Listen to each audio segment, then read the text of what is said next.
Bienvenue dans un nouvel épisode des Tontons Golfeurs, où Sébastien, Antoine et Kevin débattent, décryptent, échangent autour de leur passion commune, le golf. C'est lui qui nous a permis de nous rencontrer et notre but est de vous donner accès à nos échanges, notre expérience, nos analyses ou encore des interviews exclusives grâce à nos connexions dans le monde du golf. Alors que vous soyez en voiture ou à la maison, merci de votre attention et c'est parti. Bonjour à toutes et à tous, bienvenue dans ce nouvel épisode des Tontons Golfeurs, cet épisode qui va tourner autour de la stratégie et de la performance. J'ai toujours mes deux acolytes et mes deux meilleurs amis, Kevin et Sébastien. Bonjour messieurs. Bonjour à tous. Bonjour, bonjour. Donc, nous sommes heureux de vous parler de cet épisode qui va faire gagner pas mal de points à certains et qui en font perdre aussi quelques-uns, qui va être la stratégie et la performance, comme je disais. Voilà, on va évoquer la stratégie de façon globale et plus précise. Cela s'adresse autant sur des joueurs qui jouent sur leur parcours ou ceux qui découvrent un parcours. Voilà, vous apportez quelques clés afin de faire de bonnes reconnaissances et enfin de façon plus spécifique afin d'améliorer votre stratégie sur les par 3, par 4 et par 5. On va voir que ce soit les pros ou les amateurs, le scoring peut être différent pour plusieurs raisons. Kevin, je te propose de nous faire un petit mot déjà dans un premier temps pour nous parler de nos fidèles sponsors qui, grâce à eux, nous permettent aussi de pouvoir... T'as l'air bien parti, tu fais l'épisode tout seul. Je sais que Kevin, je sais que toi tu adores parler de nos partenaires et qui sont vraiment super. Est-ce qu'ils sont importants pour nous ? Déjà un petit mot pour Callaway qui nous suit toute l'année, donc merci à eux d'être partenaires des Tontons Golfeurs. Ce qui fait qu'il n'y a plus de stratégie du départ maintenant, parce que vu que le driver a le par loin et tout droit, il n'y a plus besoin de se poser la question. Tu parles avec le nouveau iSmoke ? Exactement, le nouveau iSmoke. Et bien sûr Golf Planet, donc le média qui nous aide, cette plateforme sur laquelle vous pouvez retrouver toutes les actualités golfiques, que ça soit sur l'application qui est gratuite, je rappelle, et sur le site web. Donc merci à eux de leur partenariat avec les Tontons Golfeurs. Toujours aussi parfait, Kevin, sur cette annonce. Merci beaucoup. Alors, on va commencer sur mieux appréhender un parcours, sur votre parcours ou un autre parcours. Toi, par exemple, Kevin, toi, c'est sur quel parcours que tu as le plus joué ? Ça doit être ou Saint-Nom, la Bretèche ou la Boulie. Ok. Ça va le côté snob. Alors moi je ne joue qu'à Chalon la Bretèche ou au RCF la Boulie. C'est vrai que j'ai eu la chance de pouvoir m'entraîner et beaucoup jouer sur des très beaux parcours, que ce soit l'un ou l'autre, c'est des parcours de qualité. Donc voilà. Et donc c'était quoi ta question ? Non mais tout simplement, je ne l'ai pas encore posé, mais voilà. Est-ce que ça t'arrive un peu de réfléchir le parcours dans quelle situation ? Est-ce que pour toi tu as toujours la même stratégie ? Enfin voilà. Écoute, en fait, je pense que ce que veut dire Antoine, c'est la problématique de comment parler de stratégie quand on joue tout le temps le même parcours. D'accord. Et est-ce que toi, ta vision du parcours, que ce soit à la Boulie ou à Saint-Nom, elle a évolué au fur et à mesure des années, au fur et à mesure de ton niveau de jeu ? J'en sais rien, tu vois. Enfin, je sais pas ta vision, Antoine, mais j'en sais rien. Oui, tout ce que tu veux, Sébastien, de bravo. toute façon. Bravo à moi. Question suivante, du coup. Non, donc oui, sur des parcours qu'on joue, on joue souvent, c'est toujours difficile d'avoir une bonne stratégie de jeu parce que plus on connaît un parcours, plus on a tendance à être plutôt agressif, à plus voir trop les dangers. Jouer par habitude. Jouer par habitude, et c'est là où ça devient assez dangereux. Donc pour répondre à vos questions, c'est des parcours de championnat sur lesquels j'ai eu la chance de m'entraîner. Donc du coup, c'est vrai que je l'ai joué en partie amicale, et je l'ai joué à l'entraînement, et je l'ai joué aussi en compétition. Et il s'avère que c'est vrai que ma stratégie de jeu n'était pas du tout la même quand j'étais à l'entraînement et quand j'étais en partie qui comptait en tournoi. Et pourquoi ? Pourquoi ? Parce que tout simplement, je me rends compte que j'avais une stratégie qui était peut-être trop agressive, surtout du départ, c'est-à-dire à taper vraiment beaucoup le driver et des zones qui sont plutôt petites. Quand j'étais à l'entraînement, et c'est vrai que pendant les tournois on essayait d'être un peu plus efficace et en tout cas de jouer plus les stats, et donc du coup je pense que j'avais une stratégie de jeu qui était plus défensive, qui n'était pas forcément un bon plan non plus, mais en tout cas plus défensive, et c'est pour ça que c'est important qu'on en parle, pour que vous essayiez d'avoir une vision plus large, on va dire, de votre parcours, de votre propre parcours, et de regarder s'il y a des trous qui vous posent problème, ou s'il y a des trous où vous pensez que vous savez que vous le jouez mal. s'il serait pas plus intéressant de changer de stratégie ou de trouver d'autres façons de le jouer. Et je trouve que c'était très intéressant aussi quand on le jouait le même parcours, mais pas des mêmes boules. Quand on jouait des boules jaunes, des boules rouges ou des boules bleues, pour des questions de scoring, on en a déjà parlé, ça nous apprenait à scorer plus bas. Mais aussi, ça nous apprenait à avoir une stratégie de jeu différente et d'aborder les trous d'une façon différente. Voilà, est-ce que j'ai répondu à ta question, Antoine ? Oui, assez complet.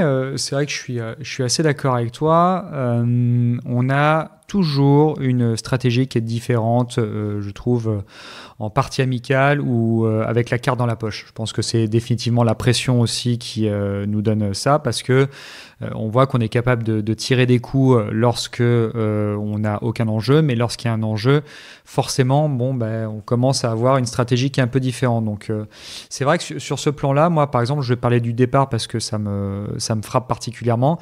J'aime bien avoir toujours deux options possibles. Que ça soit une option agressive ou une option offensive. Déjà juste sur l'aspect un peu mental, parce que le fait d'aborder le trou comme ça me permet de me relâcher un petit peu de pression, de me dire qu'il n'y a pas qu'un seul shot à jouer, il y en a plusieurs possibles. Donc je trouve déjà sur cette possibilité-là, ça devient quelque chose d'intéressant. Après, bien évidemment, il y aura d'autres paramètres qui vont jouer, mais je trouve que pour moi, ça reste indispensable d'avoir plusieurs choix possibles au départ et que ça soit vraiment une option qui soit, comme j'ai, ultra agressive ou vraiment totalement défensive, quitte par exemple à jouer un par 4 comme un par 5. Vraiment dans ce système-là, ça m'est déjà arrivé. Un par 3, un par 4, mais moi ça me fait tout de suite rebondir. Je pense qu'il faut aussi vachement faire attention à quand on veut jouer un trou d'une autre manière. Ce que je vois très souvent avec, par exemple, des gens avec qui je joue en pro-am, ou récemment j'ai joué avec un super ami en Suisse qui voulait plus taper le driver, et du coup en fait son autre option c'était pas des autres zones de jeu, c'était juste d'utiliser un autre club.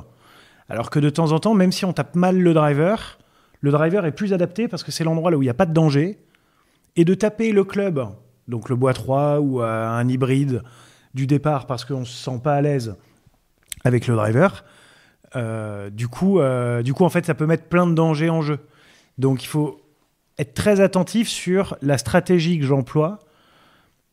Est-ce que c'est une stratégie par un club que je tape partout, mais est-ce que c'est cohérent, ou est-ce que c'est par rapport à des obstacles qu'il y a sur le trou, et que sur son propre parcours on a tendance à faire un peu les choses par habitude et à même plus forcément trop réfléchir. C'est un peu, c'est le parcours que je joue d'habitude, mais en ce moment je tape que le fer 5 parce que je tape mal mes bois. Oui, mais ça se trouve le fer 5 il me met plus de choses en danger que les bois que je tape pas très bien. Donc, je pense que vous voyez là où je veux aller. Très bien. Et donc ce qu'on vous propose peut-être, ça serait. Tu peux nous tutoyer. Ça serait du coup de faire le déroulé d'une reconnaissance de parcours. Et vous amuser à faire le même déroulé pour votre parcours. Comme si vous le connaissiez pas. Voilà, comme vous de le connaissiez l'appréhender pas. comme si vous le connaissiez pas. Tiens, je découvre aujourd'hui le parcours à Chalon-la-Brochage. et comme si je le connaissais pas, tiens, je me pose vraiment la question de où est-ce que je vais mettre la balle sur ce trou. Donc nous, on a fait ça un peu toute notre vie. Enfin, Seb continue à le faire. Donc on va raconter comment on faisait quand on arrivait sur un tournoi, par quoi on commençait, comment appréhender. Voilà, si on commençait à préparer le tournoi en amont, enfin en tout cas le parcours ou pas. Moi, je sais pour ma part que ça m'est arrivé d'utiliser Google Earth pour essayer de voir le parcours sur un plan plus large, pour pouvoir voir les zones de jeu qui étaient intéressantes. Maintenant, c'est vrai qu'on avait souvent quand même des carnets de parcours qui était plutôt complet, donc c'est vrai que ça facilite vraiment l'approche et les prises de décision. Maintenant, voilà, quels conseils on peut donner pour déjà appréhender au mieux une reconnaissance pour un Grand Prix ou pour la compétition de votre club. Voilà, Seb, Antoine. Moi, comme tu le disais, je trouve que appréhender le parcours comme si tu ne le connaissais pas est une très bonne stratégie à avoir.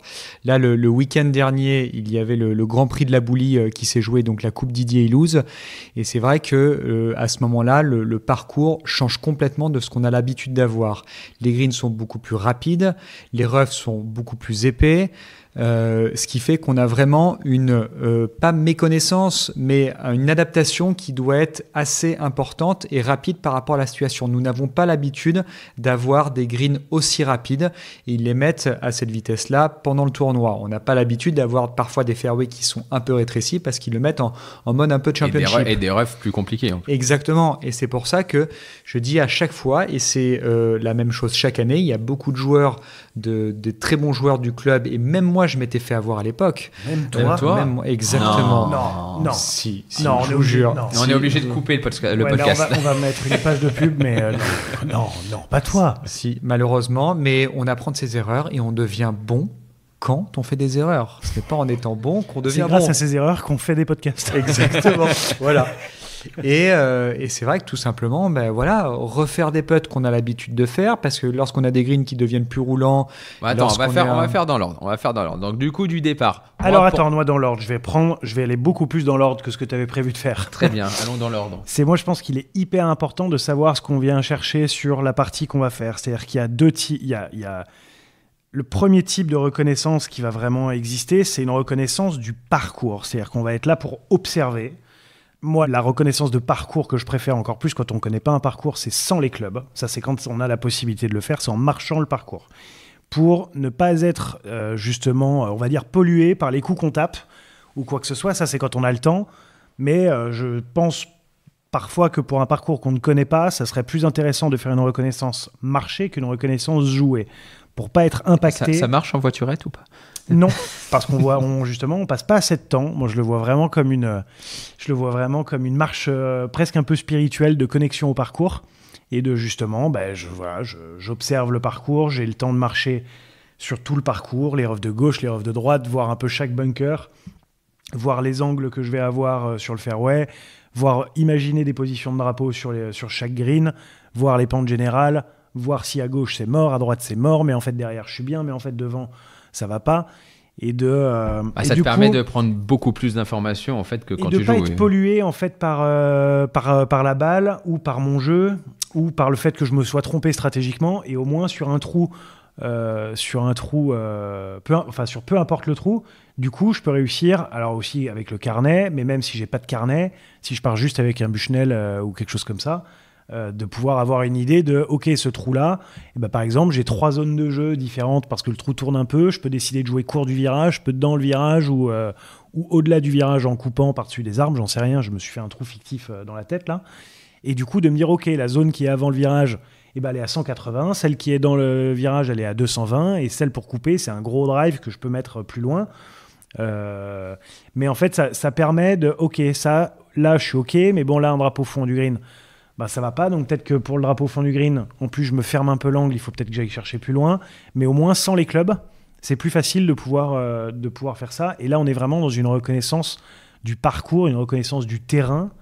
Et après, une fois qu'on a vu ça, ou si on n'a pas eu le temps de faire ça, on peut essayer de le faire pendant qu'on joue aussi, si on a vraiment besoin. Je pense que la plupart des gens qui nous écoutent on a vont vraiment pas avoir besoin le temps, de jouer. malheureusement. Ouais, mais je trouve que ça serait un bon exercice à faire, ou une bonne balade avec un copain ou quoi que ce soit, en fait, d'aller remarcher un parcours, même un parcours qu'on connaît, mais vraiment toi, t'en penses quoi si on est là, si on n'est pas là. Ça peut être un peu trop pointu pour certains, ou un peu ennuyant, mais moi, je trouve ça vraiment intéressant de faire ça. Pour avoir une meilleure connaissance du parcours. Après, à partir du moment où on le joue, idéalement, si on peut réussir à définir 1 ou 2 zones de mise en jeu, donc pas des clubs, je dis bien pas des clubs à taper, c'est très intéressant. C'est que si on parle j'ai parlé de 180 mètres et j'ai parlé de 200 et quelques mètres dans le virage, et ensuite un driver. Mais pourquoi j'ai parlé des deux ? C'est-à-dire que le driver, ça veut dire que du coup, j'ai peut-être pas de problème à pouvoir aller le plus loin possible, mais il faut que j'ai une distance minimale qui est quand même assez longue, donc c'est pour ça que je parle du driver. Mais sinon, c'est une zone de jeu à 180. Mais cette zone-là, à 180, pour certains, peut-être que ça sera un coup d'hybride un jour parce qu'il y a vent avec, et que le lendemain, ils vont avoir des difficultés. Tu te rappelles sur les tournois sur les îles britanniques, quand on jouait, on faisait des reconnaissances, et au début, nous, on avait l'habitude de jouer avec le club. Donc, je me souviens qu'on me disait, là, c'est driver, là, c'est bois étroit. Et puis, on s'était fait avoir sur plusieurs types de parcours, que ce soit au British ou que ce soit au Brabazon, enfin, tous ces tournois-là. Où, au final, un drive, on mettait le drive le premier jour à la reconnaissance par-dessus le bunker. bunker, on savait même pas qu'il y avait un bunker. Puis le lendemain, en fait, il y avait plein vent dans l'autre sens. Et à ce moment-là, le bunker qui était à 170 mètres ou 180 mètres devenait en jeu. Et on savait même pas à quelle distance il était. Donc en fait, c'est pour très... toi, parce que tu frappais pas fort, mais... mais c'est du coup hyper intéressant. Le hall course à Saint-Andrews est le parcours absolument fantastique pour ça. Là où il y a des bunkers qui apparaissent. Quoi. Non, mais il y a plein de bunkers. Tu te dis, pop, mais qu'est-ce que tu fais là, toi? Et puis tu te dis vraiment, celui-là, il est pas sympa. C'est vraiment pour les joueurs qui frappent pas très fort. Puis le lendemain, il y a plein de rencontres. Et tu te dis, je n'ai aucune idée de comment je vais faire pour passer ce bunker, quoi. C'est ça. Donc, c'est hyper important de raisonner comme ça. Moi, le petit conseil que je pourrais donner, si vous connaissez pas le parcours et que vous n'arrivez pas vraiment à visualiser le trou, c'est de mettre le club le plus long. Donc, souvent, ça va être le drive. Vous tapez le drive. Ensuite, quand vous arrivez à votre drive, vous vous posez là et vous regardez un petit peu où vous êtes. Vous regardez si c'est une zone qui est plutôt large, si c'est une zone, l'endroit où vous avez joué qui vous semble le plus cohérente ou la plus facile à trouver. Est-ce que c'est une zone qui est nécessaire? Est-ce qu'on a besoin d'aller jusqu'à cette zone-là pour se laisser un coup cohérent pour le green derrière ou pour votre stratégie en fonction de votre niveau? Donc voilà, voir en tout cas de taper le club le plus long du départ et à la limite, si vous avez un doute, taper aussi un club qui vous semble, comme disait Antoine, pour deux stratégies, un club plus safe. Et comme ça, vous savez déjà un petit peu plus ce que vous pourrez faire pour les autres jours. Ouais, parce que le but ultime en fait de cette reconnaissance, c'est de cette redécouverte du parcours, ou de cette marche ou de ce jeu, de ce que vous voulez, c'est de pouvoir en fait simplement identifier des dangers, donc vraiment les endroits là où il faut pas aller, et grâce à ça, ça vous permet ensuite de déterminer des zones de jeu. C'est pas juste là il faut surtout pas que je la mette dans l'eau à droite parce que là-bas je suis pas bien. C'est est-ce qu'en fait il y a une zone de jeu à gauche déjà? Est-ce que je peux aller jouer à gauche? Ah ouais, mais à gauche il y a un bunker aussi. Ah peut-être que l'endroit qui est en fait coincé entre le bunker et l'eau, c'est absolument pas l'endroit là où il faut se mettre parce que grosso modo, il y a une zone à pénalité à droite et à gauche, si vous êtes mal placé dans le bunker, c'est presque encore comme si c'était une zone à pénalité parce que vous n'allez pas pouvoir trop avancer. Donc ça va être de se dire, peut-être qu'il y a une zone de jeu après le bunker. Ah oui, tiens, il n'y a plus le bunker et il n'y a plus l'eau. Ou avant, avant parce qu'au moins je suis sûr de passer le bunker alors que je ne suis pas trop sûr de passer le bunker avec un coup long. Tiens, je vais peut-être jouer plutôt court et du coup je peux jouer dans l'axe du bunker qui n'est pas du tout en jeu par rapport à ma distance. Je joue plus à gauche parce que du coup, je joue plus loin de l'eau. Et en fait, j'ai pas un coup si long que ça pour le green après. Et peut-être que sur ce trou-là que je viens de décrire, il y a deux zones de jeu, mais que celle qui est après le bunker, elle n'existe que si avant avec. C'est ça. Et pensez bien à prendre, vous avez les jumelles en plus la plupart du temps, pensez bien à prendre les lèvres de bunker que vous voyez pour essayer de voir si c'est des bunkers qui potentiellement vous pouvez passer ou pas. Et effectivement, la stratégie, entre guillemets, la plus simple au début quand vous ne connaissez pas, c'est vraiment de prévoir de jouer soit avant, soit après ces bunkers. Et bunker mais pas dedans, dans le bunker. Pas non, dedans, pas mais dedans. en tout cas, de ne pas jouer un coup en disant « Ah, je vais essayer de passer entre les deux ». Voilà, plutôt de jouer des stratégies avant, après. Et après, vous pouvez évidemment adapter. Puis parfois, on n'a pas le choix de jouer entre deux bunkers, mais c'est vraiment important. Et pareil pour l'eau. Si jamais vous pouvez voir la fin de l'eau, je veux dire, est-ce que j'ai un club qui me permet de, en fait, exclure cet obstacle totalement de l'équation? 9 fois sur 10, parce qu'il y a toujours des coups très mauvais qui peuvent arriver dans une partie de golf, où il y a aussi toujours eu des coups un peu énigmatiques, on comprend pas trop pourquoi est-ce qu'elle fait ça, mais bon, elle fait ça. Donc 7, 8, 9 fois sur 10, en fonction de votre niveau, si je joue dans cet axe-là, je suis tranquille, je peux pas la mettre dans l'eau. Donc, si je résume bien pour vous, messieurs, et je vais être d'accord avec vous, c'est identifier des zones. Que ces zones fassent 20 mètres de long sur 40 mètres de large, 70 mètres de long sur 15 mètres de large, mais on est vraiment sur une identification de zone par rapport qui passe souvent par l'identification des dangers. C'est souvent parce qu'on a identifié les dangers qu'on peut réussir à en déduire des zones de jeu évidentes. Et c'est vrai que, comme tu le disais tout à l'heure, Seb, le fait de marcher parfois et de se retourner, de regarder vers le départ, je crois qu'on ne prend pas assez conscience de ça. Et c'est vrai que je vous encourage, lorsque vous serez sur le parcours, à faire cet exercice parfois, à juste vous retourner vers le départ, à regarder l'endroit dont vous avez tapé et parfois vous déplacer à gauche ou à droite sur le fairway ou même dans le rough. Moi, je trouve que c'est encore plus parlant du green, ça. Ouais, de l'entrée du green. Ouais. Je trouve, c'est bien l'entrée sûr, du mais green que je me retourne le plus. C'est important de le faire, je pense, tu vois, de tous les 20-30 endroits. mètres plus loin que là où tu peux mettre ta mise en jeu la plus longue. Ouais, je trouve que ça te permet, de toute façon, de plus tu te mets loin, plus tu as un plan large de la situation. Donc là, sur les mises en jeu, grosso modo, c'est ça. Identifier les dangers.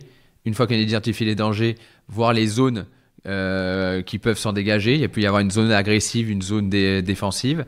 Et à partir de là, on a 2 zones avec 2 zones ou 3 zones.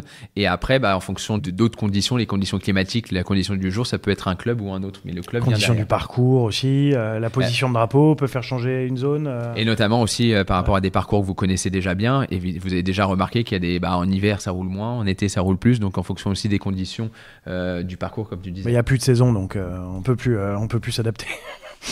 Ensuite, on engage sur la deuxième partie. Donc, une fois qu'on est dans cette zone qu'on a définie, on est dedans, on l'a touché, bravo. Alors, pour bien tu vas un tout petit peu trop vite par rapport à ça. Kevin, il veut juste mettre la balle dans le trou rapidement. Ouais, il a envie d'aller péter grâce au conseil qu'Antoine Schwartz, son coach, lui a donné. Mais parce que moi, je suis déjà au bord du green, en fait, là, après le drive. Donc... mais du trou d'à côté. Non, c'était par rapport à une fois qu'on a identifié le parcours, ce qui va être intéressant, c'est de mettre son calque. Donc, c'est-à-dire que tous les 3, si on joue un parcours, on va tous les 3 jouer le parcours de manière différente. Alors que si ça se trouve, on va jouer des zones qui sont pas si éloignées que ça les unes des autres. Donc ça, c'est pourquoi est-ce qu'on va pouvoir aller mettre notre patte dans la stratégie. C'est par rapport à la connaissance qu'on a de notre jeu, la connaissance qu'on a de nos distances et de nos trajectoires préférentielles. Il y a peut-être des trous sur lesquels je vais être beaucoup plus agressif que vous parce que je manie un peu mieux la balle de droite à gauche. Et puis vous qui aimez un peu plus la travailler de gauche à droite du départ, peut-être que vous, c'est une zone de jeu qui vous plaira pas du tout et qui vous intéressera pas. Et puis ça sera sur d'autres trous que vous jouerez des zones plus agressives que moi. Enfin... Ouais, alors après, tu peux adapter effectivement à toi. Après, si c'est toi qui as défini ces zones de jeu, dans l'absolu, tu as plus ou moins déjà défini dans ta tête que les zones qui existaient pour toi ou pas. Tu vois ce que je veux dire ? Ouais, alors moi, j'essaie d'être très généraliste, justement à cause des positions de drapeau qui changent, de mon niveau de stress que je peux avoir sur le départ d'un trou, de l'état du parcours, enfin du vent, de tous ces petits paramètres qui changent. Moi, quand je fais une reco, j'essaie vraiment d'avoir... je pense que j'ai 3 zones de jeu sur 3 zones de jeu ou une seule très très grande, tu vois, qui par exemple va être c'est un trou tout droit, il n'y a pas grand chose, c'est pas un trou très long et j'ai une zone qui va de 200 à 300 dans le même axe et donc entre 200 et 300 ça fait quand même une zone de 100 mètres de profondeur, mais c'est à moi de choisir où est-ce que je vais me foutre sur ce trou qui entre guillemets n'a pas grand chose sur les côtés ou peut-être juste du rough, mais et puis ça peut aussi vachement dépendre du moment. Mais j'essaie toujours en général d'avoir 2 ou 3 zones de jeu minimum par trou. Ok. Est-ce qu'on peut aller plus vite maintenant et aller au deuxième coup ? Maintenant on peut accélérer. Deuxième coup. Effectivement, le deuxième coup, plusieurs façons de l'aborder. Ça peut être le deuxième coup sur un par 5, le deuxième coup sur un par 4, aussi le deuxième coup sur un par 3. Ça, on va donner aussi quelques exemples spécifiques. Mais par exemple... ce qui peut être intéressant, c'est aussi de se laisser en deuxième coup une distance que vous appréciez avec un club. Donc tout ça, ça va vous demander celle que vous détestez le moins. Voilà. Vu sous cet angle, ça peut être intéressant. C'est vrai que notamment, par exemple, sur les par 5, lorsqu'on cherche pas forcément à les agresser, si vous vous sentez par exemple plus à l'aise avec votre 52 degrés et qu'avec ce club-là, vous faites entre 60 et 80 mètres, eh bien, mettez en place la stratégie de telle sorte à vous laisser ce coup-là. C'est vrai que ça demande des calculs supplémentaires qui ne sont pas très compliqués à partir du moment où on prépare cela. Et après, de toute façon, si jamais vous avez un laser, il suffit tout simplement de calculer la distance que vous avez au drapeau et de retirer une distance pour vous laisser la distance que vous appréciez. Donc je sais que moi qui n'étais pas un très long joueur, je faisais beaucoup de lay-up sur les par 5 pour pouvoir les attaquer en 3. Et moi qui étais assez habile au niveau du sandwich, je me laissais toujours une distance qui était entre 50 et 70 mètres. Donc il faudrait que... Après, je trouve que le deuxième coup, il dépend vraiment quand même du niveau de jeu. Pour le coup, sur les mises en jeu, il y a des zones qu'on touche plus ou moins, mais je trouve qu'en le deuxième coup, ça dépend vraiment du niveau de jeu. Quand on voit un joueur professionnel qui va se permettre de jouer certains drapeaux, à un autre niveau, quand on joue à un chiffre ou à jusqu'à 15, 20, on va peut-être essayer déjà de viser le green, le centre du green. Et ensuite, quand on devient bogey player ou au-dessus jusqu'à la 30, on essaye de diviser la distance qu'on a en 2 coups faciles. C'est-à-dire qu'on n'est pas obligé d'aller au green en 2 sur un par 4. On peut se dire très bien, ok, là, il me reste 160 mètres. Ok, je peux peut-être arriver à le faire avec mon bois 3, mais je le sens pas. Donc, je vais mettre peut-être 2 coups de fer neuf. Dans un premier temps, ça va vous faire gagner des points, de diviser en 2 ou faire 2 tiers, 1 tiers. Enfin, voilà, comme disait Antoine, sur diviser la distance qui vous reste. Et essayer, en fait, de taper 2 coups faciles plutôt que de toujours essayer d'aller taper le coup pour se rapprocher le plus du green et qui parfois vous met des dangers, qui mettent des dangers qui n'existent pas forcément sur un coup de fer 7 ou un coup de fer 8. Et en plus de ça, parfois avec des coups délicats, c'est-à-dire que quand on loupe au bord du green, ça peut être un chip du rough mal placé, ça peut être dans un bunker avec une sortie de 30 mètres ou 40 mètres. Donc vraiment, surtout quand votre rôle sur le parcours, c'est de jouer, on va dire, bogey player, donc plus 18, qui je pense, pour moi, que tout golfeur peut arriver à atteindre ce niveau de jeu un jour ou l'autre en fonction de plusieurs paramètres. Mais je pense que c'est un niveau de jeu qui est accessible, entre 18 et 25 pour beaucoup de personnes. Mais je pense que vous pouvez y arriver plus facilement en ayant une meilleure stratégie. Et c'est là où on fait gagner beaucoup de points lors des pro-am, lors des parcours accompagnés qu'on fait avec nos élèves ou avec les amateurs. C'est là où en fait on leur fait gagner des points parce qu'on dit mais ça ne sert à rien de les taper ce coup qui va être difficile et qui en plus va te laisser un coup difficile encore derrière parce que vous anticipez pas assez le coup qui va vous rester derrière. Et je pense que de réagir de cette façon-là sur une attaque de green ou en tout cas sur votre deuxième coup, je pense que c'est intéressant. C'est vrai que je rebondis sur ce que tu dis, Kevin. Rebondis, vas-y. Je rebondis. Par exemple, lorsque vous avez un drapeau qui est collé juste derrière un bunker, c'est vrai que dans ce genre de situation, il faut réfléchir. Est-ce que vous préférez avoir un plein coup de sandwich pour pouvoir arrêter la balle plus facilement en étant à 60 mètres du trou ou plutôt vous retrouver à 25 mètres du trou à devoir essayer de trafiquer un demi-coup en essayant d'ouvrir un peu la face au risque de se retrouver dans le bunker ou même parfois vraiment long du drapeau. Donc vous voyez, ça typiquement, c'est quelque chose que les pros effectuent lorsque les positions de drapeau sont un peu compliquées et que les greens sont assez fermes. Ils vont parfois favoriser des pleins coups plutôt que des demi-coups qui leur permettront d'arrêter les balles plus facilement. Ça me fait penser à une anecdote, ça. Je suis quasiment sûr que c'était des datas qui venaient de Matt Kuchar, qui est en interview sur un podcast mais américain, là où on lui avait dit, il y a une stat assez ahurissante dans votre jeu, c'est que vous êtes top 10 du PGA Tour ces 10 dernières années, je crois que c'était entre 50 et 110 yards, un truc comme ça. Et ils avaient donné les chiffres de la proximité au drapeau sur ces coups-là. Et il était, je crois, 6e ou un truc comme ça sur les 10 années, mais qu'en tout cas, pendant 10 ans, il était dans les 10 meilleurs chaque année de ça. Donc quand même, mec, ça prouve que le mec est quand même très fort là-dessus. Et le journaliste qui dit... Et entre 20 et 50 yards, vous êtes dans les 10 derniers.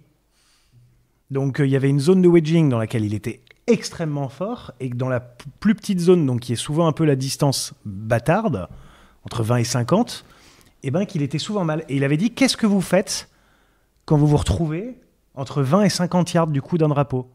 Et il dit, j'engueule mon caddie. Et il l'avait dit direct. J'avais trouvé ça génial de j'engueule mon caddie parce que ça veut dire qu'on a fait une grosse faute stratégique parce qu'on est allé se mettre dans une distance et sur un coup qui me pose problème. Donc c'est qu'on a été, vous me parlez de l'expression, mais on a été complètement con quoi. Pourquoi est-ce qu'on va se mettre à l'endroit là où on est le plus nul ?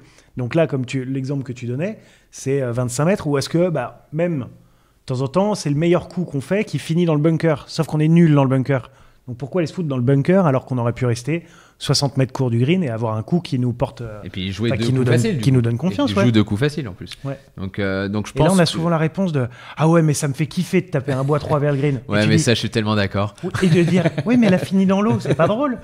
C'est drôle. C'est drôle. T'es vraiment pas mal pris. Ouais, c'est drôle si t'as une chance de le réussir. Et après t'as les têtes brûlées aussi, hein, papa si tu nous écoutes, ça fait 10 ans que je lui dis arrête de jouer les entrées de green.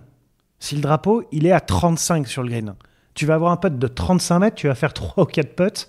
Donc avec un bon coup, en deuxième coup, tu vas te retrouver dans une situation là où tu peux faire 4 putts. Avec tout ce que tu racontes sur tes parents à chaque podcast, ils vont plus pouvoir se montrer sur un golf.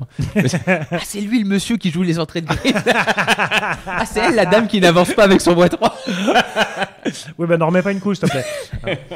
Et à chaque fois, je lui dis, mais va plus loin sur le green, le drapeau il est à 35 mètres. Et c'est souvent la réflexion de mais j'ai pas envie d'aller derrière le green. Mais très souvent, on fait pas trop la différence entre une entrée de green et 10 mètres sur le green et 20 mètres sur le green et 30 mètres sur le green. Et surtout qu'il faut quand même savoir que j'ai pas la stat, mais je vais dire 90% des coups de golf sont loupés courts. Si je sais pas, même c'est que t'as pas la plus... stat. Non, j'ai dit ça vraiment au Donc hasard. ça doit mouiller. Non, mais ici, on est précis. Je pense que ça peut être plus que ça. Ici, mais on est on va précis. peut-être enlever les tops, mais sinon tous les coups sont loupés courts. Et en fait, on a dans notre calcul, on prend tout le temps la distance la plus courte qu'on veut faire. C'est-à-dire qu'on prend le drapeau quand il est entré de green. Mais déjà, si on jouait un milieu de green sur un drapeau qui est court, on a déjà plus de chance. C'est-à-dire qu'un coup moyen va être au drapeau, un coup qui est plutôt bon va juste être un peu long, mais on sera sur le green. Ça a du sens pour des drapeaux au fond de green, parce que souvent derrière les greens, on n'est pas super bien, donc ça peut avoir du sens. Mais c'est vrai que quand vous loupez, forcément c'est parce que vous n'avez pas forcément touché la balle super bien, donc ça arrive souvent que ça soit par un loupé qui se retrouve être court du green. Et on rate souvent court à droite et long à gauche. Ouais. Moi, c'est pour ça que par exemple, moi dans mes reconnaissances de parcours, quand je fais des chips d'entraînement, je fais quasiment jamais de chip. Attends, tu vas trop vite, Sébastien. Attends, Non. Tu vas trop vite. Non, mais Alors. sur mes deuxièmes. Alors, je vais trop vite, mais je termine ma phrase.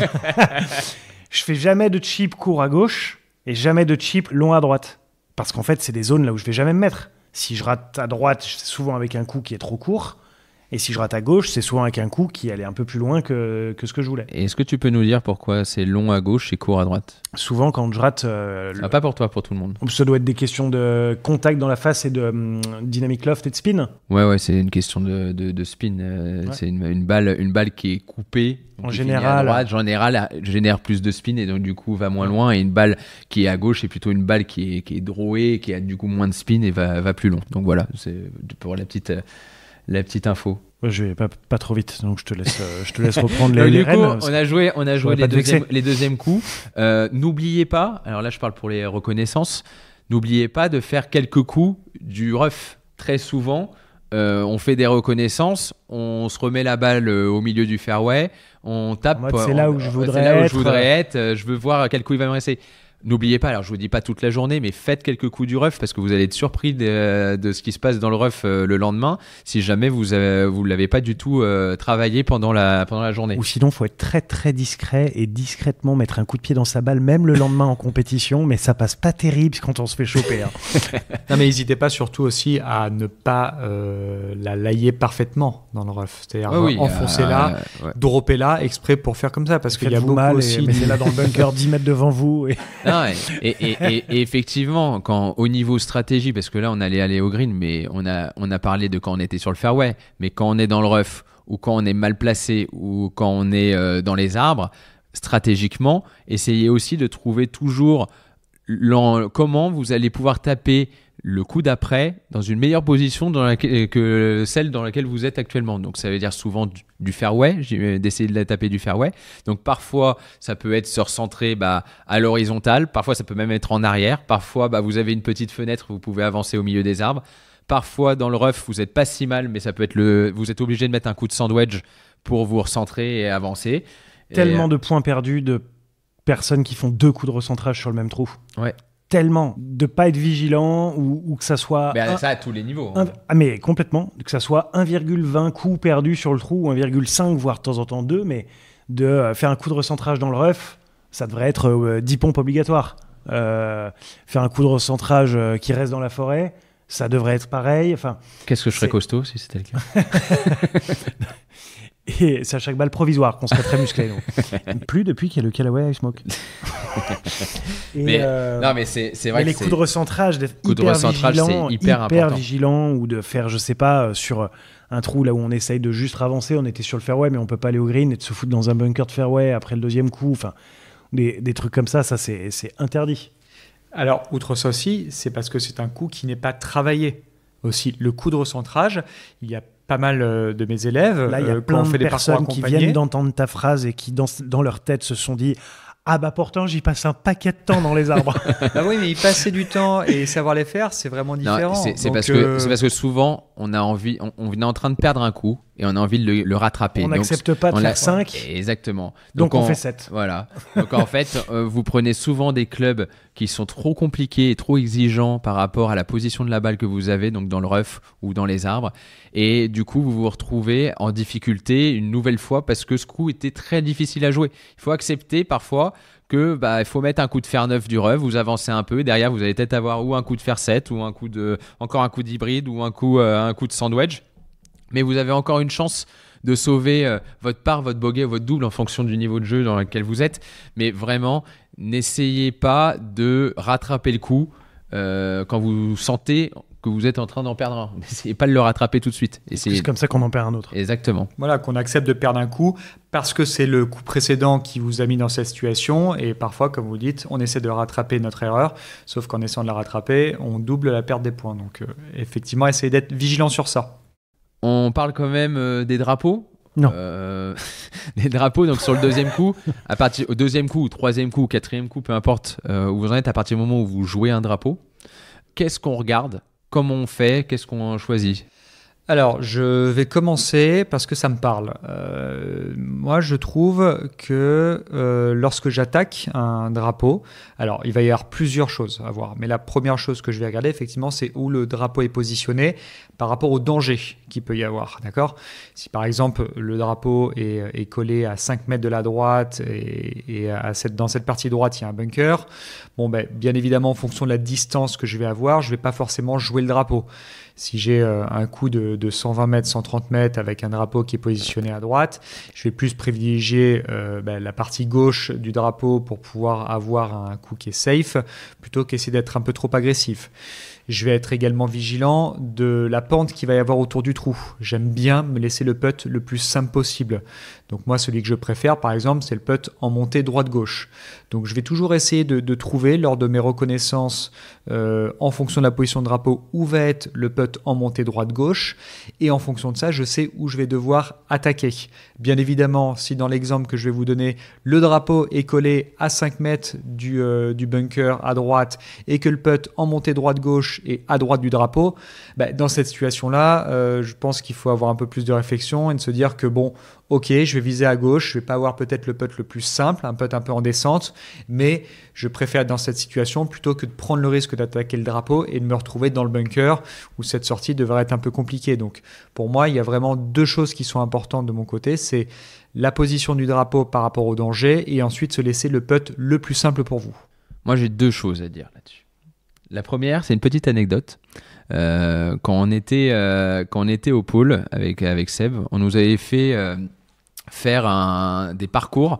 On était tous des joueurs de haut niveau. On nous avait fait faire 18 trous le matin sans drapeau et les 18 trous avec le drapeau l'après-midi. Donc ils avaient retiré tous les drapeaux du parcours et on s'est dit attends, sans drapeau, comment on va faire, etc. Et en fait, il s'avère qu'on avait pour la plupart fait quasiment des meilleurs scores sans drapeau qu'avec les drapeaux. Tu te rappelles qu'on avait sur certains trous, on se disait bon allez, il est large le gris. Allez, je parie qu'il est à gauche le drapeau. Et là tu te retrouves à gauche et t'as 30 mètres de putt parce qu'il est à droite. Et c'est arrivé d'avoir ça, d'avoir 30 mètres de putt, mais c'est aussi arrivé d'avoir 1 mètre en sachant pas où était le trou. Ouais, donc ça, et on parle de ça, on était quand même déjà à haut niveau. Donc en fait, en jouant les greens, en prenant juste les greens, en enlevant totalement de l'équation les drapeaux, on faisait quasiment des meilleurs scores que quand on les voyait. Et vous jouiez du coup les milieux de green à chaque fois ? Ouais, on voyait rien. Sauf milieu green et une ou deux fois. Sauf quand tu commences à voir. Et donc j'en viens à la deuxième chose que j'ai à dire.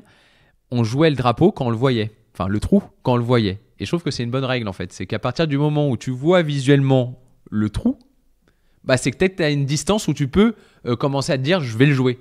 Et donc c'était assez drôle parce que du coup parce que Kevin était myope, donc du coup même dans les bunkers de green il jouait le milieu des greens. mais du coup je trouve que c'est une bonne règle. Vous pouvez vous dire à un niveau, à plusieurs niveaux en tout cas, tous les niveaux, vous dire que tant que vous voyez pas le gobelet du trou, vous le jouez pas, donc vous jouez un milieu de green. Et je peux vous dire que vous allez faire des meilleurs scores que si vous jouez des drapeaux. Parce que la problématique, c'est quand vous jouez un drapeau et que vous loupez du mauvais côté, comme disait Antoine tout à l'heure, vous vous retrouvez avec des mauvais chips, avec des chips compliqués, avec des putts compliqués, des coups que vous savez pas forcément faire, et c'est le début des problèmes. Donc déjà, d'essayer de jouer des milieux de green toute la journée, tout le temps, vous allez voir que, et peu importe le club, si c'est votre 3e ou 4e coup, vous allez voir que vous allez vraiment progresser. C'est vrai qu'il y a certains parcours qui ont des petits greens, et dans cette situation-là, les drapeaux, quand ils sont dans les coins, vous avez beaucoup plus de chances de faire des 2 putts, à la limite au lieu de faire des chips de putt parce que vous essayez d'attaquer un drapeau, afin de vous laisser plus de facilité sur ces trous-là. Donc il y a aussi, effectivement, en fonction de la taille des greens, vous vous retrouvez avec des greens qui sont immenses. Jouer les milieux de green parfois, ça risque de vous laisser souvent des putts de 15 mètres, donc pas forcément évident. Alors que si on a des parcours avec des petits greens, on va souvent avoir des putts en dessous de 10 mètres. Et c'est vrai que là, je peux vous assurer que la majorité du temps, même en voulant essayer de viser un milieu de green, vous allez faire un mauvais coup du côté du drapeau et vous allez vous retrouver à 2 mètres du drapeau. Ouais, c'est exactement ça. Moi, je marque très souvent ça sur mes carnets de parcours vis-à-vis des par 3. Ok. Il y a ça arrive qu'il y ait des par 3 avec des très très très grands greens. Mais en fait, quand on se met vraiment en plein milieu d'un green d'un par 3, on est souvent pas très loin en fait. Parce qu'ils vont pas mettre le drapeau à 1 mètre du bord du green. Donc en fait, au milieu d'un green d'un par 3, on est très souvent à moins de 12 mètres du drapeau. Donc du coup, j'essaie souvent de m'appliquer à vraiment essayer de faire 3 sur ce trou, en passant par le milieu du green, en distribuant le putt pour le fond gauche, pour le fond droite, pour le court à gauche, pour le court à droite. En fait, parce que de cet endroit-là, je suis parfait pour jouer tous les drapeaux. Et du coup, et puis peut-être qu'à un moment, je vais en mettre une un peu plus proche, je vais mettre le putt et je vais faire birdie, génial. Mais au moins, ça limite complètement la casse sur un choix très lambda, comme ce que font beaucoup les joueurs. On en a parlé aussi dans notre épisode sur le Masters, dans la stratégie du 12. C'est vrai que ceux qui jouent toujours dans l'axe des 2 bunkers ont des meilleures moyennes de score. En tout cas, je pense font jamais 5 et font donc le 12, le par 3, je le rappelle, pour ceux qui ont peut-être oublié, avec de l'eau devant et 2 bunkers. Et ceux qui jouent tout le temps dans l'axe des 2 bunkers, je pense qu'ils font 4 en fait de temps en temps. Mais sinon, ils font très souvent 3, voire de temps en temps, ils font 2, alors qu'on voit des vraies catastrophes aussi bien avec l'eau qui est courte du green qu'avec les buissons qui sont derrière. Sur justement d'autres positions de drapeau. Donc, est-ce que, par rapport à ce que tu dis, je peux en déduire que la stratégie sur un par 3 est certainement la plus simple par rapport à des par 4 et des par 5 ? Parce qu'au final, pour faire un bon trou sur un par 3, il suffit de faire un bon coup. En soi, oui, j'ai envie de dire que je trouve que les par 3 sont parfois les plus durs à jouer pour les très bons joueurs et les plus faciles à jouer pour les moins bons joueurs. Pourquoi ? Parce que, vu que le trou, en général, en termes de distance, est accessible, le bon joueur, justement, il a du mal à aller jouer le milieu du green. Et il va souvent vouloir essayer de se rapprocher du trou. Pour avoir un putt relativement court pour birdie ou quoi que ce soit. Et du coup, de temps en temps, à faire des vraies bêtises. Donc à faire un bogey, un double, voire plus si affinité. Alors que pour quelqu'un de plus de 14-15 d'index, je dirais, c'est ses meilleures chances de par. Parce qu'il est à un bon voire coup. Birdie. Voire birdie. Parce qu'il suffit d'un bon coup. Voire de 3 1, sait-on jamais. Mais en fait, on est à un bon coup de faire un bon trou. Si jamais, paf, un coup d'hybride à 155 mètres qui part magnifiquement bien et qui se fout à 2 mètres du trou, en fait, même si le putt est raté, ça fait un par très facile. Ce qui va être forcément beaucoup plus compliqué sur un par 5, si jamais quelqu'un qui est un amateur qui frappe déjà une distance très correcte, disons de 200 mètres, et qu'il a tapé un drive de 200 mètres, en général, il lui reste encore 250 mètres à jouer.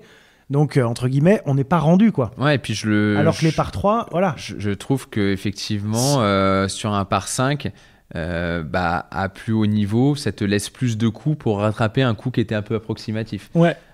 Donc, ça te laisse, grosso modo, pour essayer de le prendre en régulation, plutôt 3 coups. Donc, tu peux faire 2 coups moyens, un bon coup. Alors que c'est vrai que sur un par 3, tu tapes déjà un coup moyen, tu es tout de suite dans le bunker dans l'eau, etc. Ou pas bien du tout. Ou pas bien du tout. Donc, effectivement, je suis assez d'accord. Après, je mettrais quand même les par 4, on va dire longs, en numéro 1 en termes de difficulté par rapport à un par 5. Ouais, alors après, c'est là où il faut... Là, je pense qu'on va aussi un petit peu par là. Mais il faut faire très attention, en fait, à ce mot, le par. Le par qui est quelque chose de complètement subjectif parce qu'il est complètement influencé par une distance point barre. Il n'y a rien d'autre. C'est le trou, il fait telle distance. Et puis, du coup, c'est un par temps. Mais il y a certains par 3 qui pourraient presque être joués comme des par 4 pour certaines personnes. Il y a des par 4 qui par certaines personnes pourraient être joués comme des par 3 parce qu'ils peuvent driver ou mettre un coup de bois 3 sur le green. Mais pour la même personne qui joue dans le même groupe et qui est bien moins puissante, si ça se trouve, en fait, vu qu'en fait c'est parce qu'il tourne beaucoup, c'est presque un par 5. Donc il faut faire très attention avec ça.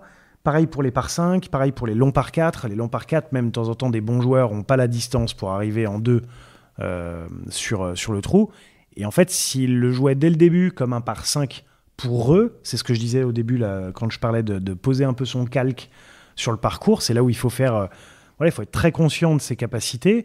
Et ce trou-là, je ne peux pas le toucher en 2. Ok, donc si je ne peux pas le toucher en 2, comment je mets toutes les chances de mon côté pour le toucher en 3 ? Et là, ça se trouve, c'est pas jouer le drive. Ça se trouve, c'est pas jouer le drive. Ça se trouve, au deuxième coup, c'est pas taper le coup de bois 3 par terre, mais juste taper un coup de fer 7 et avoir après qu'un coup de fer 9. Enfin, c'est de vraiment construire le trou. Du coup, ça a beau être un par 4, écrit sur la carte de score. Mais en fait, pour vous, c'est un par 5. En fait, c'est d'adapter en fait, sans cesse la stratégie à ce qu'on est capable de faire, à ce qu'on se sent capable de faire, à ce que les conditions météo nous permettent de pouvoir faire et de ne pas se laisser tout le temps embrigader par ce côté c'est un par 4, il faut que je fasse le par, ou si je suis bogey player, il faut que je fasse le bogey, ou j'ai 2 points rendus, il faut que je fasse par. Non, pas se faire avoir là-dessus. Pas se faire avoir par ça. Le but, c'est de manager sa balle du mieux possible. Peu importe le nombre de coups, en fait. Donc là, maintenant, on est arrivé au green, les gars. On est arrivé au green. Qu'est-ce qu'on fait ? On fait un putt partout. On fait 18 putts par 18 tours. Alors déjà, c'est vrai que déjà chez les professionnels, les putts, le nombre de putts et le nombre de chips qu'on peut faire autour des greens lors d'une reconnaissance sont limités. Mais maintenant, on va déjà expliquer qu'est-ce qui est intéressant à regarder et qu'est-ce qui est intéressant à faire. Alors déjà, pour les chips, Seb tout à l'heure disait qu'il faisait plutôt les chips courts à droite et longs à gauche. Donc ça déjà, c'est une bonne indication pour les choix des chips que vous pouvez faire. C'est pas forcément long du green à gauche et court du green à droite. C'est par rapport aux différentes positions de drapeau que j'ai imaginées. D'accord. Donc ça veut dire que déjà, ça passe par essayer d'imaginer des positions de drapeau différentes qui vous paraissent cohérentes. Là, on est vraiment cohérentes. pour ceux qui font un travail de reconnaissance de parcours. Ouais. Pour des tournois.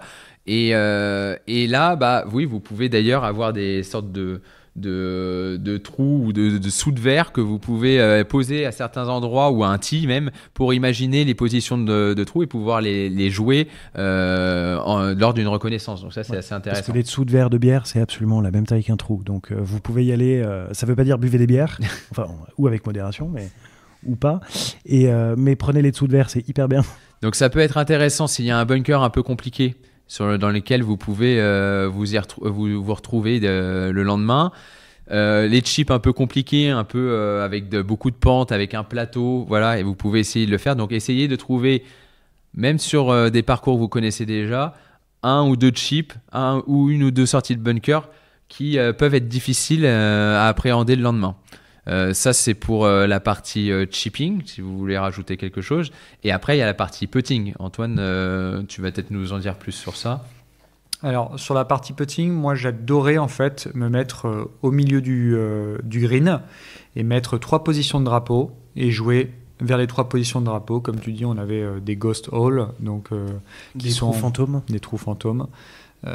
Et pour me permettre tout simplement, déjà ça me permettait de voir la pente générale déjà aussi du green sous 3 ou 4 aspects, sur un peu les 4 points cardinaux je puis dire, et en même temps essayer d'appréhender un petit peu plus les pentes. Je trouve que c'est vraiment une bonne façon. C'est là aussi que tu définis un petit peu ton plan de jeu aussi du coup d'avant, parce que tu te rends compte de la pente générale du trou et tu te dis ah ouais, en fait si j'ai ce putt là il est très compliqué, donc il vaut peut-être mieux que je me mette là par rapport à cette position là. Exactement, donc après il y avait ce genre de choses que je faisais. Je m'imaginais bien évidemment toujours une position de drapeau par rapport à la stratégie qui allait être mise en place, et j'essayais de faire un putt facile et un putt difficile. Alors pas forcément à la même distance, mais toujours un putt en descente que je considère comme les putts les plus difficiles et un putt en montée assez simple. Donc c'est juste pouvoir essayer de quadriller le green autant sur des longs putts que sur des occasions de putt franches. Si vous avez un carnet parcours par exemple, c'est là que vous pouvez mettre des notes un petit peu sur les lectures de green, sur les pentes du trou. Vous pouvez aussi À ce moment-là, vous retournez, regardez aussi le trou jusqu'au départ et vous regardez s'il y a une autre façon de jouer le trou qui pouvait être plus facile ou avec une zone que vous n'aviez pas vue quand vous étiez au départ. Donc ça peut être par exemple, vous avez tapé drive sandwich, mais en fait vous vous rendez compte que vous pouvez taper un hybride et derrière un coup de fer 7 et qu'au final, le green il est grand, il n'y a pas beaucoup de danger, donc du coup ça peut être intéressant de le jouer d'une autre façon. C'est Tiger qui disait ça justement, que Tiger Woods... C'est moi qui viens de dire Tiger ça. Woods, non, c'est pas Tiger Woods. Qui disait ça justement, que lui, toute sa carrière, il a essayé de réfléchir les trous à l'envers, c'est-à-dire en fonction de là où était le trou. Il essayait d'imaginer le putt pour birdie le plus franc qu'il pouvait avoir. Ensuite, il se faisait le truc à l'envers en se disant de quel endroit ça sera le plus simple pour moi pour pouvoir mettre la balle à cet endroit-là pour avoir ce putt franc pour birdie. Ok, ça sera de tel endroit sur le fairway ou dans le rough ou quoi que ce soit, mais ça sera de tel endroit. Et cet endroit-là, il est à tant de mètres du départ. Ok, donc je peux taper tel club. Mais c'est pas je tape le drive au 8. C'est non, je refais tout le process à l'envers. Ok, ting, ting, ting, ting, ting. Et si ça se trouve, en fait, c'est pas le drive au 8. Même si on a toujours tapé le drive au 8. Et que c'est pas parce qu'on tape pas le drive que c'est forcément un choix défensif. Tout à l'heure, tu utilisais le mot de trouver une zone agressive et une zone défensive. Moi, j'aime bien utiliser juste une zone longue, une zone courte. Parce qu'en fait, de temps en temps, la zone courte, c'est celle qui va permettre ensuite d'être la plus agressive sur le deuxième coup par rapport à une zone longue du départ, mais qui en fait que je peux pas me rapprocher du drapeau sur le deuxième coup. Si justement je suis trop près parce que le drapeau est coincé derrière un bunker, j'aime bien une zone courte, zone longue. Ouais, je suis d'accord. Après, c'est vrai que c'est pas évident à tous les niveaux parce que vous avez pas toujours la position de drapeau quand vous jouez. Alors dans les golfs, il y a quand même souvent ça peut être par un code couleur, ça peut être un code de numéro qui vous disent si c'est plutôt des positions, enfin où se trouve à peu près, dans quelle zone du green se trouve la position de drapeau. À la Boulie ou à Chanon-la-Bretèche, oui, mais pas dans tous les golfs, Kevin. Il n'y a pas les positions 4, position du mardi, position... La stigmatisation. C'est fermé le mardi. Pardon, il y a des jours de fermeture. Alors, c'est effectivement, donc c'est sûr que c'est pas évident pour tout le monde de mettre en place une stratégie par rapport au drapeau, mais au moins du coup, le drapeau, comme on le disait quand il n'y a pas de drapeau, le drapeau c'est le milieu du green. Voilà, vous jouez le milieu du green. Et si vous connaissez pas le trou, vous avez marché le parcours la veille, donc tout va bien. Petit tips aussi, si jamais vous ne connaissez pas le parcours et vous êtes obligé de faire un score le jour même. Donc nous, ça peut nous arriver par exemple sur des pro-am où on est obligé on essaye de bien jouer sur un parcours qu'on ne connaît pas, mais on n'a jamais fait le parcours. Petit tips, c'est de jouer où vous voyez et jouer ce qui vous paraît le plus que vous voyez. Vous ne commencez pas à tenter des zones qui sont approximatives où vous imaginez. Assurez-vous que le trou il tourne bien à droite, parce que de temps en temps on croit que ça tourne à droite et en fait ça tourne à gauche. Donc Non, mais de jouer des zones plus courtes, des zones que vous voyez, et vous inventez pas une vie à essayer d'imaginer comment est le trou. Après, c'est vrai qu'il y a maintenant il y a aussi avec si t'as pas de carnet de parcours, tu peux avoir les montres quand même connectées. Tu sais que Google Earth, moi j'ai tout sur les parcours que je connais pas. Quand je fais mes recos à pied, si j'ai pas encore le carnet de parcours ou quoi que ce soit, j'ai toujours utilisé Google Earth pour voir à quoi ça ressemblait. Ouais. Non, mais c'est vrai. Et même Google Maps en vision satellite maintenant, là, c'est hyper sympa. Et c'est vrai que sur les montres, maintenant, tu as le dessin des trous, et c'est vrai que c'est assez pratique. Tu peux même appuyer à un certain endroit pour voir la distance que tu as à faire pour aller à ce point-là et la distance qui te reste derrière. Donc, tu as un caddie, en fait. Ouais, tu as un caddie connecté. Donc ça, c'est hyper cool. Donc ces montres, elles sont quand même super utiles pour pouvoir faire sa stratégie de jeu et son plan de jeu en live sans avoir forcément le carnet de parcours, la position des drapeaux, tout ça. Il y a aussi des voiturettes de temps en temps à l'étranger, surtout où ils ont les GPS. C'est vachement sympa ça, tu vois. Je trouve pendant les stages qu'on fait avec Antoine, là on a eu la chance d'avoir des voiturettes avec les GPS, et c'est vrai que pour expliquer la stratégie de jeu aux élèves avec qui on est, c'est vachement bien parce que tu leur montres et eux ils disent il y a combien pour cet endroit, mais je dis non, attends, regarde, on met le doigt à cet endroit là, tu vois, si t'es là il va te rester tant, et là pourquoi je mets mon doigt là, parce qu'il y a le bunker qui est ici, donc je veux pas le mettre en jeu, et donc ça leur explique vachement bien le plan de jeu et la stratégie, et ça c'est valable à tous les niveaux. On se fait un petit bilan de comment du départ jusqu'au green. Je vais commencer tout simplement comme je disais, c'est qu'il ne faut pas Pas la négation, sois positif, Antoine. Il faut. Alors il ne faut pas. Il faut. J'aurais Non, dû. il faut, c'est trop. Non, c'est trop dur, c'est trop. Non.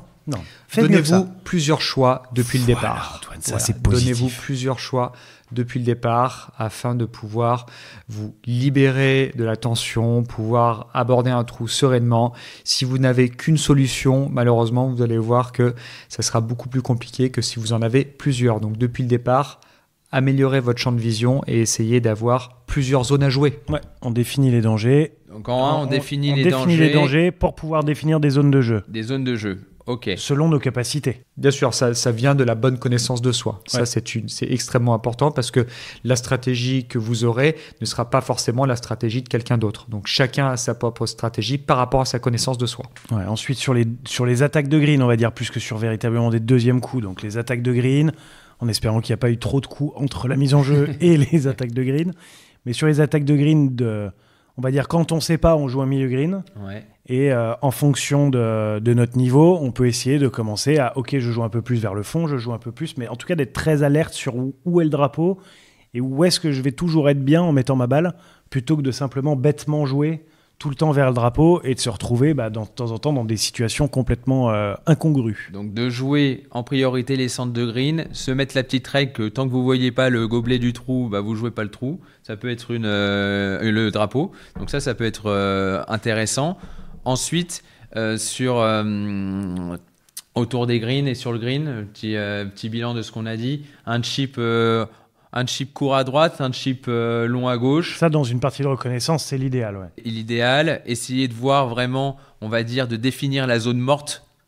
Il y a des zones là où on sera toujours pas bien et il y a des zones là où on sera toujours bien aussi. Donc voilà, définir une zone où si jamais vous vous retrouvez dans cette zone, vous êtes plutôt bien. Et une zone qui est interdite, ça peut être long à gauche, le court à droite, peu importe, une zone interdite. Donc une zone où vous êtes bien, une zone où c'est interdit.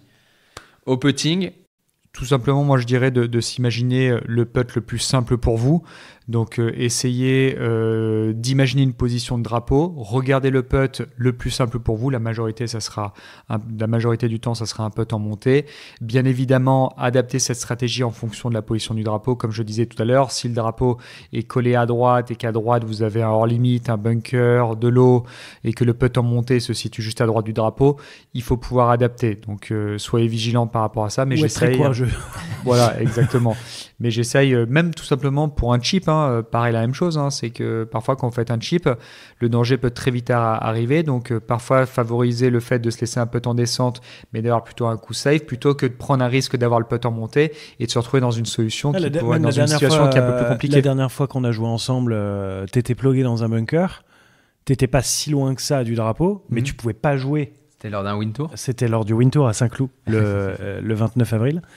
Et t'étais mort dans le bunker et t'as joué, en fait tu t'es éloigné du drapeau, je pense quasiment, peut-être que ta sortie était plus courte que ton putt, mais en fait t'as fait un bon coup, parce que si t'avais joué dans l'axe du drapeau, mais il jouait pas là. T'aurais pris le risque de prendre la lèvre du bunker déjà, si elle se levait pas assez, et à partir du moment où elle se levait suffisamment, alors il y a eu trop de force, et elle serait redescendue du green à gauche dans le rough, et t'aurais toujours pas eu de putt pour le par, alors que là en jouant à droite, t'as certes eu un putt qui était peut-être plus long que ta sortie de bunker, mais au moins t'avais un putt. Et tu ressors de là, je suis ressorti de là en disant quel bon bogey. Ouais, j'ai fait 4, mais j'ai fait 4 quoi. Je pouvais pas faire mieux en fait avec ma bêtise du début. Exactement. Un bogey n'est jamais très grave.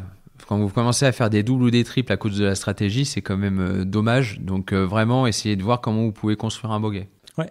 Donc ça, très bien, les amis. On se fait... tiens, ça fait longtemps qu'on l'a pas fait. On va se faire le petit tips du jour. Le petit tips du jour chacun. Le petit tips du jour. Bon. Antoine, tu commences ? Ouais. Allez, petit tips du jour. Tips du jour. Sur le thème, quand même. Oui, bien sûr. Tips du jour, jouez tout le temps les milieux de green. Je peux vous assurer que j'aimerais que vous fassiez des parties, vous allez voir, qu'elles soient amicales ou en compétition, de jouer tout le temps le milieu du green et vous allez voir à quel point vous allez perdre beaucoup moins de coups au niveau de la stratégie. Donc faites vraiment ça. Moi, du coup, mon tips du jour, il va être en rapport avec le tien. Afin de pouvoir toucher le milieu du green, rajoutez toujours un club minimum sur vos fers pour arrêter de faire comme papa et d'être à l'entrée du green. Ça suffit, hein. Et toi, Kevin? Et du coup, petit tips, moi, ça va plus être généraliste.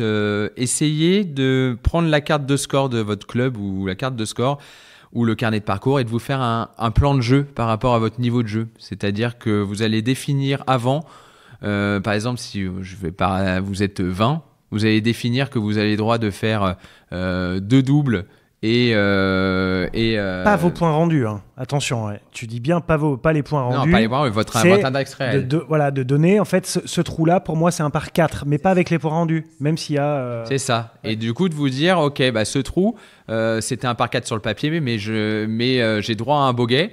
Et tiens, comment je peux faire pour construire mon 5 le plus intelligemment possible et voilà, et construire votre plan de jeu, de construire comment vous pouvez faire pour jouer votre index, ou mieux, si jamais vous dites, non, là, moi, je suis 20, mais je veux jouer 15, de définir comment vous allez jouer 15, sur quel trou vous allez essayer de faire un par, parce que c'est des trous qui vous paraissent plus abordables, sur quel trou vous allez accepter que vous pouvez peut-être faire un double parce que c'est un trou difficile, et sur lesquels vous allez jouer un bogey. Et si vous jouez de cette façon-là, vous allez voir qu'en fait, vous avez des options qui vont s'offrir à vous, que vous ne voyez pas d'habitude parce que vous êtes trop focalisé sur essayer de faire le moins de coups possible sur chaque trou. Donc voilà, moi, ça serait mon petit tips de plan de jeu. Magnifique, ces 3 derniers tips pour clôturer notre épisode, cet épisode sur la stratégie et la performance. Kevin, je vais te laisser redire un petit dernier mot qui a son importance et ensuite nous donnerons la parole à Sébastien pour clôturer définitivement cet épisode qui était encore une fois très riche et j'espère qu'il vous aura plu. Un grand merci donc à Callaway, toujours notre sponsor de toujours, qui nous aide, notre partenaire matériel. Un grand merci aussi à Golf Planet. Vous pouvez retrouver nos épisodes dans la newsletter tous les lundis. Je vous rappelle que vous pouvez vous inscrire, c'est gratuit. Vous recevez toutes les news. Et quand c'est gratuit ? C'est le bon prix. Bravo. Et du coup, voilà, application gratuite, site web gratuit. Donc voilà, abonnez-vous. C'est très sympa. Vous recevez toutes les news et surtout, vous recevez les épisodes des Tontons Golfeurs quand ils sortent. Le petit gratuit, c'était le bon prix. C'était pour la fine équipe. Vous connaissez pas, mais moi, je connais. Et donc, merci à vous deux, messieurs, pour ce petit épisode sur la stratégie et la performance. Merci à toutes et à tous de nous avoir écoutés jusqu'au bout. Merci pour tous les retours que vous nous faites après chaque épisode, les questions que vous nous envoyez, les étoiles que vous nous mettez sur les différentes plateformes, les bons commentaires. N'hésitez pas à partager les épisodes, en parler avec nous, avec vos potes, avec pas avec vos ennemis, parce que sinon ils ont une chance de progresser, c'est dommage. Et voilà, en tout cas, merci beaucoup pour tous ces retours que vous nous faites tout le temps. Vous pouvez bien évidemment nous contacter sur les réseaux sociaux, nous suivre. Donc on est @ les Tontons Golfeurs à peu près partout. Vous pouvez nous envoyer des mails aussi, donc lestonsongolfeurs@gmail.com. Et puis merci de nous avoir écoutés jusqu'au bout et à très bientôt pour un nouvel épisode des Tontons Golfeurs. Merci Kevin, merci Antoine. Merci Sébastien, merci Antoine et merci à vous tous de nous écouter. Et à bientôt pour un nouvel épisode des Tontons Golfeurs. À bientôt.